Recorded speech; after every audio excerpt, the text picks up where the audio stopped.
Bonjour mes belles femmes et mamans. J'espère bien reposer si vous étiez en vacances dans les dernières semaines. Peut-être aussi bien énergisé par les activités hivernales. Peut-être encore un peu fatigué par les nombreux soupers et parties du temps des fêtes. C'est un peu mon cas, avec un rhume qui s'y est ajouté, mais on s'y fait. On se repose pour guérir rapidement. Donc, j'en profite pour vous souhaiter une merveilleuse année 2023. Et aujourd'hui, c'est justement ce dont on va parler, c'est-à-dire, est-ce qu'on prend des résolutions pour la nouvelle année ou plutôt est-ce qu'on se fixe des objectifs professionnels et personnels plus réalistes. Mais avant de continuer, je me présente, je suis Christine Pagier, psychologue, docteur en psychologie, et j'aide les femmes et les mamans épuisées et débordées à alléger leur charge mentale pour mieux profiter de la vie au quotidien.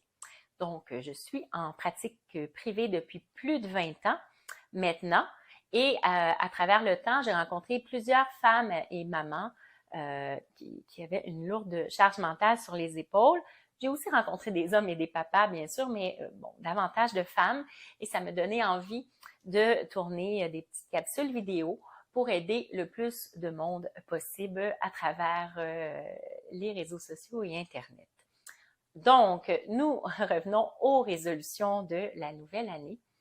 Alors, qu'est-ce que vous préférez? Est-ce que vous êtes du genre à prendre de bonnes résolutions pour la nouvelle année, mais à les délaisser au 31 janvier comme l'abonnement au gym, la nouvelle diète tendance ou l'intention de méditer tous les jours?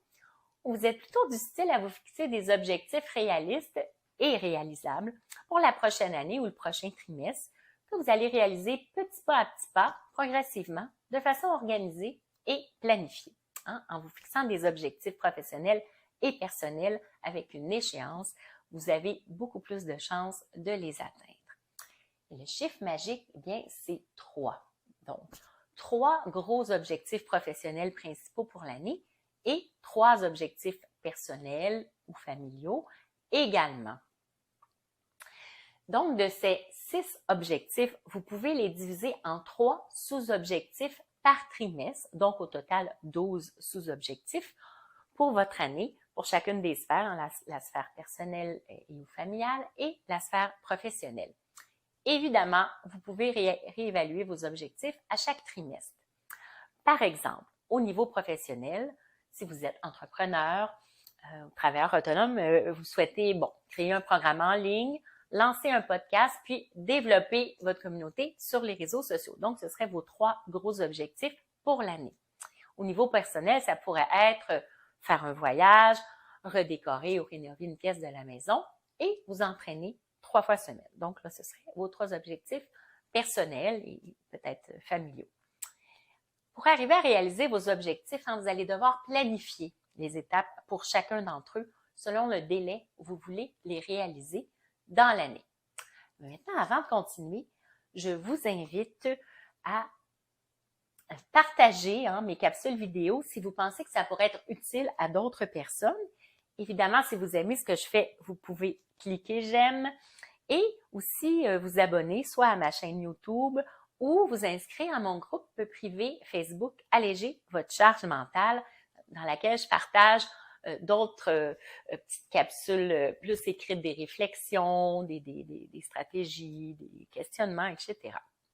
Alors, on revient aux objectifs. Une bonne stratégie pour atteindre vos objectifs d'ici la fin de l'année, c'est d'utiliser un planificateur qui vous permet de noter vos 3 objectifs principaux de la journée pour le travail, mais aussi pour la sphère personnelle.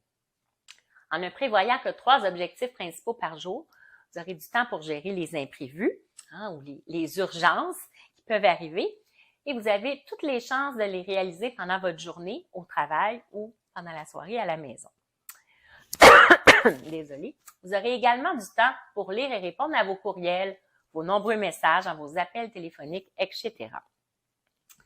Et pour vous, eh bien, vous aurez le loisir de planifier dans votre horaire un minimum de 30 minutes par jour juste pour vous. C'est vraiment important pour prendre soin de vous, pour vous reposer. Donc, pour faire une activité qui vous plaît, vous détendre ou investir un projet qui vous tient à cœur. Un minimum de 30 minutes par jour. Ça peut être intéressant aussi d'installer une routine qui ne prend que quelques minutes, matin et soir, pour planifier vos objectifs principaux de la journée et prendre conscience de ce que vous avez à réaliser avant le coucher. Puis, pourquoi pas, vous pouvez noter également vos 3 meilleurs moments de la journée comme exercice de reconnaissance et de gratitude. C'est un exercice que je recommande souvent aux enfants et aux adolescents de faire, là, ceux que je vois dans mon bureau, pour augmenter leur estime de soi, leur confiance en soi et aussi les aider à focaliser sur le positif de leur journée plutôt que sur les événements négatifs. C'est aussi un excellent exercice pour les adultes au niveau de la reconnaissance et de la gratitude. Et vous pouvez les noter là avant le coucher dans un petit cahier.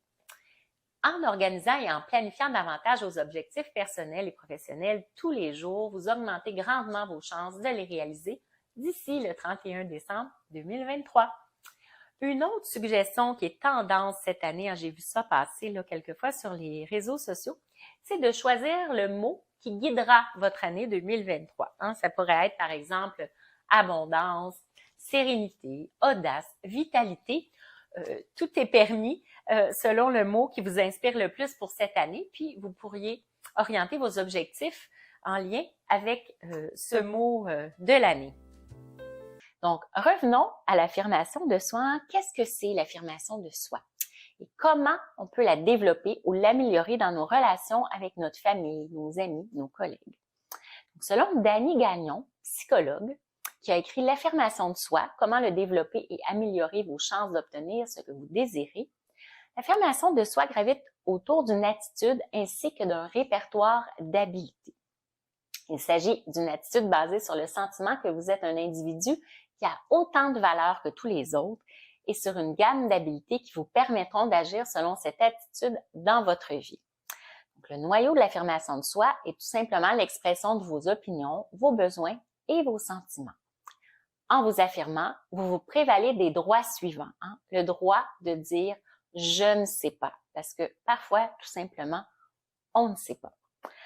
Le droit d'utiliser ce mot magique de 3 lettres, non, N-O-N, non, tout simplement. Le droit d'avoir une opinion et de l'exprimer. Le droit de ressentir des émotions et de les exprimer également à nos proches. Le droit de prendre nos propres décisions et de gérer leurs conséquences, d'en assumer les résultats, les conséquences de nos décisions.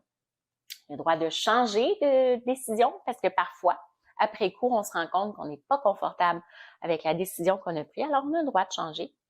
Le droit de décider de comment passer notre temps et non pas se faire dire par les autres comment le faire. Et bien sûr, le droit de faire des erreurs. Maintenant, avant de poursuivre sur les 11 étapes pour apprendre à s'affirmer, je tiens à souligner que si vous pensez que les capsules vidéo peuvent être utiles à des gens de votre entourage, n'hésitez pas à leur partager.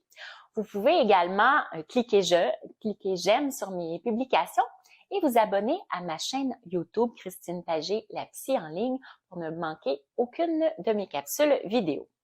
Alors, je reviens à l'affirmation de soi, les 11 étapes pour apprendre à s'affirmer avec vos parents, vos proches, votre conjoint, vos enfants, en tant qu'adulte, selon Marie Rocher, une coach qui a appelé sa méthode iconoclaste. Donc, pour chaque lettre, il y a une étape par rapport à l'affirmation de soi.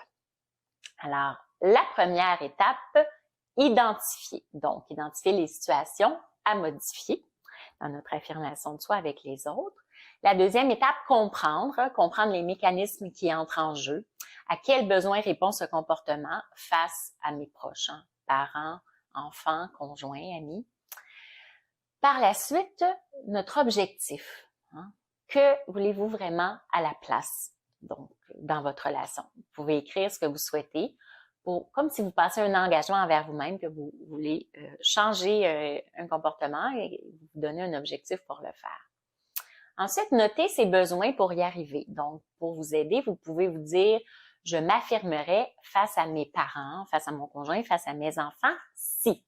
Alors, si, par exemple, j'avais confiance en moi, je m'affirmerais si je ne craignais pas de blesser les autres, de les décevoir.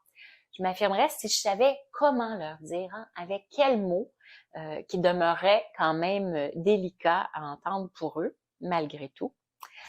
Je m'affirmerais si j'osais, hein, tout simplement, oser. Je m'affirmerais s'ils m'écoutaient, parce que c'est bien beau de s'affirmer avec les autres, hein, de dire comment on se sent, ce qu'on pense, de mettre nos limites, mais il faut toujours bien qu'ils nous écoutent pendant qu'on le fait.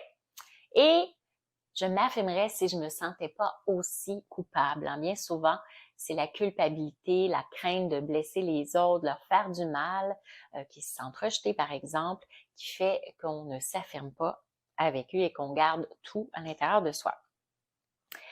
Une autre étape, hein, toujours selon Marie Rocher, coach, c'est organiser ses besoins. Donc, les classer en fonction de notre mode de fonctionnement, soit du plus ou moins impactant. Donc, ça peut être ce qui est le plus impactant jusqu'à ce qui est moins impactant, soit du plus ou moins facile à mettre en action, hein, du plus facile au moins facile, pour organiser nos besoins.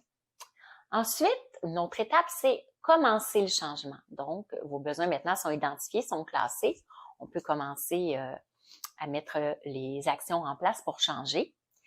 Une autre étape est libérer l'énergie qui est utilisée en listant les bénéfices à ce changement. On peut écrire les avantages d'apporter ces changements dans notre vie et dans nos relations au quotidien. Ensuite, une autre étape, c'est avancer pas à pas. Hein? Donc, prendre le temps dont on a besoin pour réaliser les étapes de l'affirmation de soi. On peut ensuite saluer chaque avancée, hein? Les reconnaître et reconnaître la réalisation qu'on fait, les réalisations qu'on fait face à l'affirmation de soi. Ensuite, une autre étape est de transmettre cette expérience. Hein. Si on le souhaite, on peut transmettre l'expérience à nos proches, nos amis, par exemple, en qui on a confiance.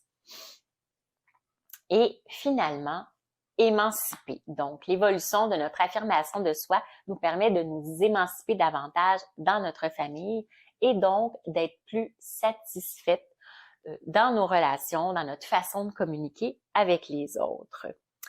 Donc, évidemment, quand on arrive à mettre en place ces étapes pour mieux s'affirmer au quotidien dans nos relations avec nos proches, ça permet de mettre nos limites, hein, de les poser, de les maintenir et aussi de mieux se faire respecter. Et en le faisant, c'est certain que ça nous aide à alléger notre charge mentale, hein, à diminuer la surcharge qu'il y a sur nos épaules, puisque en étant capable de dire non, par exemple, hein, non aux demandes et exigences de nos enfants, ça nous libère du temps, par exemple, de l'énergie au quotidien pour faire autre chose qui nous permet de mieux prendre soin de soi, entre autres. Alors, j'espère que cette petite capsule vidéo vous a plu. Je vous souhaite une excellente fin de journée et, comme toujours, je vous dis, prenez soin de vous avec bienveillance. Au revoir!